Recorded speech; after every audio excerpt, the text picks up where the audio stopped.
How's it going? I have yet another gimbal I'm going to review here. This one is the FeiyuTech a2000 single arm pistol grip gimbal. It has a 4.4 pound weight capacity. It has a battery life of about 6 hours. It has a lot of nice features which also happen to be very similar to its competitors these days. So I'm going to keep the tech talk as brief as possible this time so we can focus on footage, but I do have to mention a couple of the features. Number one, and the main selling point for me for this gimbal, is that you can easily remove the handle.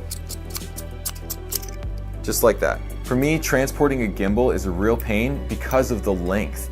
And the fact that you can reduce the length by taking the handle off is a big deal. And Feiyu supplies you with this little rubber cap so that you can put it on the handle and store it more safely, because there's little electrical contacts here that are very delicate, and if you didn't have this cap, you'd be exposing them. Another thing that's kind of unique about this gimbal is that there's this rear button that you can press, which is on the back behind the normal buttons.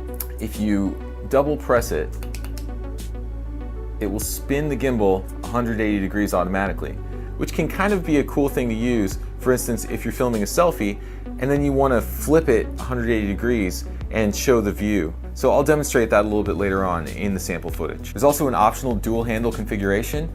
I didn't get one of those, so I'm only reviewing it as a single arm gimbal. 360 degree rotation on the pan and tilt axes, quick release plate which is Manfrotto compatible, the ability to latch the camera into a certain position just by holding it there, and a mounting screw point so you can add accessories like an external monitor. Okay, so those are the features that matter most to me. I've had this gimbal for a few days. I went out and I shot a variety of things around town, and I decided to make it a little extra challenging by using manual only lenses. So the lens I've got right now is the LAOWA 15mm f2. This is a pretty incredible lens because it's really wide angle, 15mm on full frame, and it has a really wide aperture, f2. So you can shoot in low light, you can get shallow depth of field, and it's super wide. I thought it would just be fun to take it out and try it around in the daytime and the nighttime on this gimbal. And I tried it out with my HELIOS 44-2 58mm lens. This is my favorite lens for weird, swirly bokeh. It's just got a lot of character to it. Okay, let's go to the footage and see how this gimbal did.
All right, what are my overall thoughts? Well, if I didn't have any other gimbals, I would say this one is great. It performs absolutely fine under most circumstances. I noticed a little bit of wobbliness in the corners with this 15mm lens.